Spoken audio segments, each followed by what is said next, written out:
Hello, everyone. Today, we're going to talk about money myths, and we're going to debunk a few alongside with that. So, have you ever been programmed or heard of some money myths out there that later on in life you found that simply were not true? For example, I want to start with it's inappropriate to talk about money. And this could be related to your income or your problems. Do you have family? Do you have friends, coworkers that you've never talked about finances with? If so, that's normal. I'm not as normal. And that's why Coach Jason and myself have created this community to be able to have the conversation around money be a more comfortable subject. And you get to learn the right ways to handle money. And that is coming. So the fact is, it's actually okay to talk about money. And it should be. Right? We talk about health. That's a little bit more openness. But money should be the same. I like to view money as a tool. And if it's a tool, if it's only seen as a tool, then we could talk about tools. Right? There's no fear. There's no angst. There's no past trauma when it comes to money if we make that a healthy conversation relationship. Now, the next myth I want to talk about, the more money you have, the happier you'll be. Now, I used to believe this, and I used to believe all of these myths that we've listed in this section.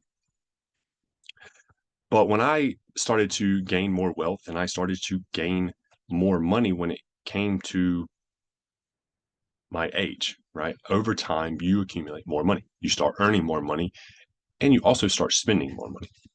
But I thought once I reached $50,000 a year, it would make me happier. I reached it, it didn't happen.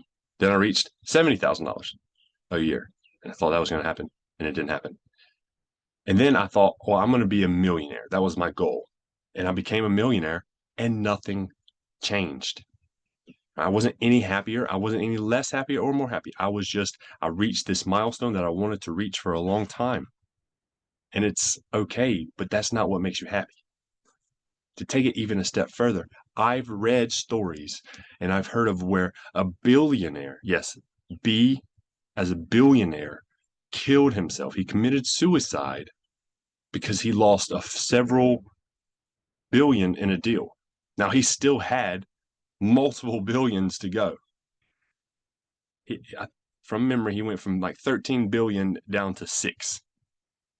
So that's a big loss in a deal that went bad. But it proves that money doesn't equal happiness. Right? I don't think I'll ever see $1 billion. And that's okay. But it could be a million or 10 million, whatever that number is. It doesn't make you any happier. That comes internally. And that's why we want to debunk that myth to make sure that you aren't looking to an external source to be happy. Now, the third myth, everyone uses debt. Now, I thought this, and I wanted to get ahead at 20 years old. I wanted to be better than my parents. And so I did everything. I got the car, the truck, the house, dirt bike, student loans, credit cards. I did it all because I wanted to be better than them. And I thought that was the way to be, was to prove that I can make payments on a more regular basis and have the stuff now, right? That took them decades to accumulate, and I wanted it at 20. Then I came to realize that not everyone uses debt. I've personally been debt free for over a decade now, and I promise you I will never go back because what I have now is money. I have choice, I have freedom, I have options because I've chosen not to use debt anymore. And a fun fact is that the number one reason that first generation millionaires become millionaires is that they said they got out of debt and stayed out of debt. Right? I was trying to live what I thought was the millionaire lifestyle by accumulating all of this stuff early on. That's not the case. If I wanted to become a millionaire, I had to do what millionaires do, and that was to get out of debt and stay out of debt.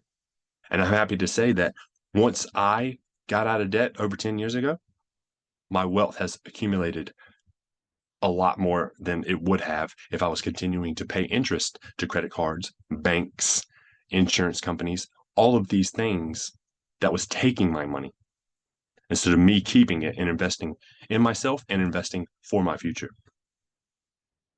Now, the fourth myth that I'd like to talk about is it's impossible to become a millionaire if you don't make $100,000 a year. Now, I personally like this one is because I have never made six figures. I've never made $100,000 a year.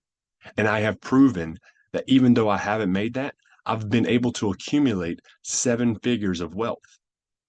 I have become a millionaire and I've never made $100,000 a year. On the flip side of that, I've had a client that made $1 million a year and filed for bankruptcy. Right. So it doesn't matter how much money you make. It matters how much you control the person in your mirror. I was going to invest in myself. I was going to invest for my future. So even though I made $70,000, $80,000 a year, I spent much less than that. And I know you can do it too. I have the track record to prove it. But and in saying this, if you do make $100,000 a year, congratulations. I'm sure that my future will be the same, but you still got to control the person in your mirror. Just like my client that was making 20, 30, $50,000 months and weeks. He didn't control his spending. He was spending much more than that, which resulted in filing bankruptcy. Now, please share in the comments below and read the other myths that we have listed because I'm sure that you've heard of them and you may have even spoken them. And I want this to give you the confidence to go into those future conversations and your future self to know that that is what they are. They are myths.